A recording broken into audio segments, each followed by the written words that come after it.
What's up guys, I'm Rafael Reich and Rika did it again. Or maybe PlantsLink did it again.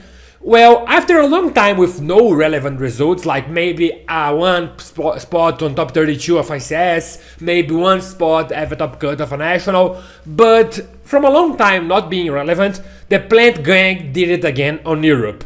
On the two biggest nationals of this weekend, the German national and the UK national, Jessica Robinson and Julius S went in an insane performance with their Rika strategy. Julius is a former ICS champion, he won an ICS with the plant stuff, and Jessica is the most famous plant player of the world. So today we're gonna talk about how they did it again, how their results with plants again are insane, and how they get this achievement. For example, Jessica went straight up undefeated until the final, where she got defeated by the gimmick puppet lock of Branded. Can we please ban Sanctifier? No one stands with Sanctifier anymore. But that's what about we're gonna talk on this video. How plants did it again, and how plants they get buffed on the Europe. Like, that's why the European players are not getting any ICSs, so they can't continue with this meme of the Rikas. That's what we're gonna discuss on today's video. Before we start with this topic, please give us a like, please give us a subscribe, a comment down below. That all will help us to keep growing this channel in English. So with that being said, let's go, let's talk about how they did it again. Well, first things first, it's amazing to see how well Jessica is constantly doing with their plant strategy, because she is one of the best and one of the most dedicated players with just one strategy from a long time ago. Being the European champion and also sticking into the plant gameplay, it's amazing. But it's such a disgusting stage of the game where we can see finals like the final from the UK National, where Rob just won the dice roll, opened it, made full combo. Jessica went first game 2, go first, make full combo. Rob go game 3, go first, make full combo and win.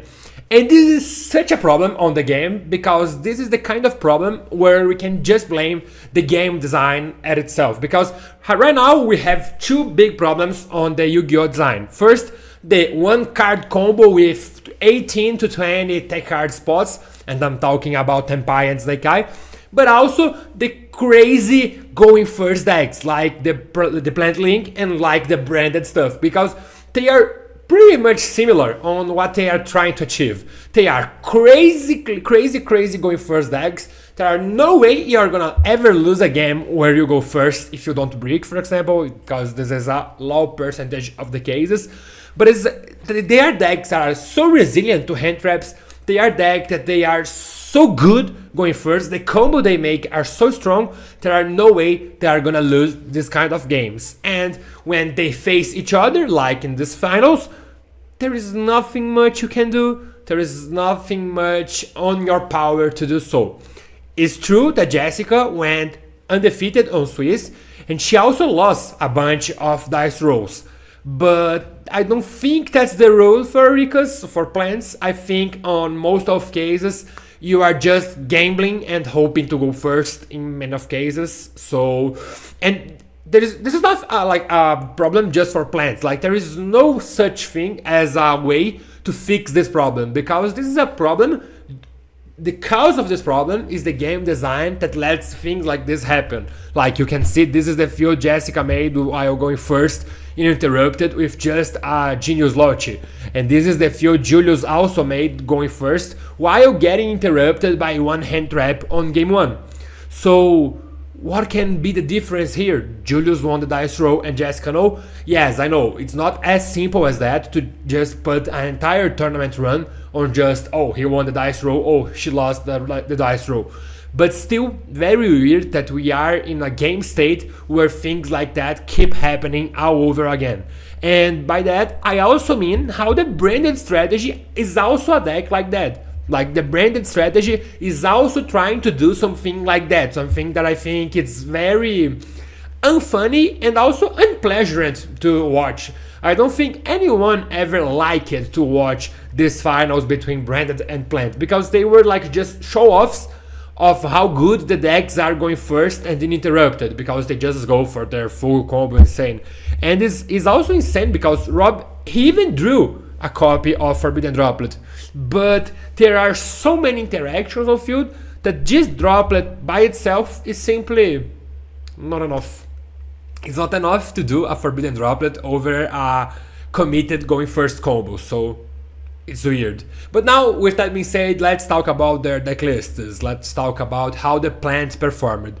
So we have Julius and Jessica deck list there, and we have very different approaches. For example, in this approach we can see that we have more board breakers and stuff. Yeah, we have 3 Dark Ruler, 3 Droplets, triple Trust, triple Talents, triple Evenly Match, we have Impermanence, so we are not trying to open ourselves for our opponent crossouts, for our opponent talents, for example, and we are just trying to go all in on the going second. Because if we go first, we have such an insane deck that's gonna win all the time, so we don't need to be more prepared for going first. And if we are going second, we just have to pair up 2 board breakers, for example. And this is the case of Blink Out. Blink Out is an amazing tech card that no one was playing, but just helps you on the count of board breakers that you need to play to try to go consistently as possible for the going second. And then for another approach, we have this deck which is also playing board breakers, but instead of playing more heavily board breaker deck, playing cards like Blink Out, we're playing the Crossout Designator with a bunch of one-off hand traps. The one-off hand traps that could be more hurtful when you are trying to go first. On my opinion, I think I kinda prefer the build of going all in with board breakers. Even though it's risky, I think at some point you have to take some risks while you are making a deck build for a non-tier 1 deck. Like, you have to take the risks of, oh, what if I just draw all of them while going first? Well, sucks, I guess, but it could happen. So I think this is a more fair approach, in my opinion, because your deck is already very good to play against hand traps. And even if all your Snake Eyes, all your Tempai opponents are gonna play 18 plus hand traps, I still think Rika can consistently beat this by just opening a full engine hand. So I don't really think it's necessary to draw the crossout, and I think the crossout designator really underperforms when you are going second. Of course, you are not gonna draw it a lot of times while you are going second, but I think all games matter. So the games where you're gonna draw Crossout Designator and it's gonna do nothing against the games that you could have drawn a better board breaker, I think that's gonna make a big change on how your tournament run goes through. But again, this is just my opinion. They are both successful deck lists that got very further in 2 of the biggest nationals of this season. So there is no such thing as a correct answer. Like, here we just have to go with what we think it's correct, because they both performed very well and they both proved itself in certain way. So besides that, we can also see how this deck is all over and over just playing new engines. For example, we can see they are playing the Arrow Mage cards with 3 Rosalinas, 1 Laurel, 1 Humid Winds. In this list, they just play 2 copies of the Rosalina, but still, they are playing the Ragnarok stuff, they are playing the Sanavalon, they are playing the Rikas.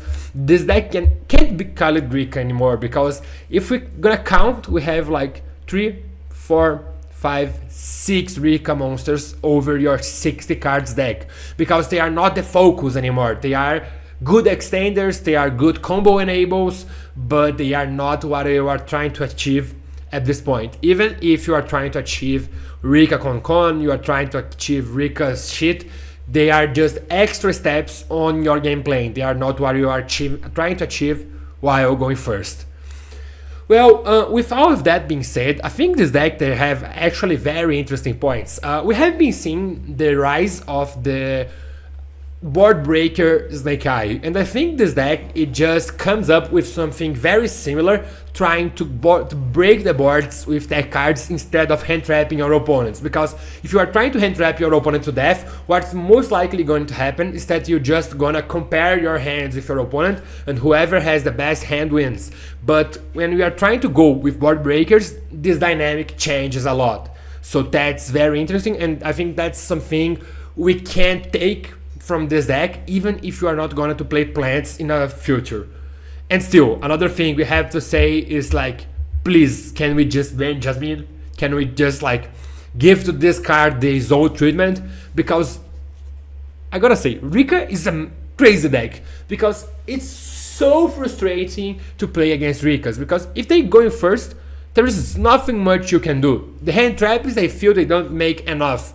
And the board breakers, they feel like they put up so many interactions, so the board breakers don't really change anything. And they separate the interactions well. Like, they will have the field spell face up, they will have the Rika trap set, they will have the Rika Princess on the graveyard. So even if you, for example, Dark Ruler no more, that's most likely not gonna be enough. And I think this sucks. I think this wasn't supposed to be a thing right now, but that's just my opinion. This is how the deck performed so well at this event. So if you liked this video, please give it a like, a subscribe, share this video with your friends.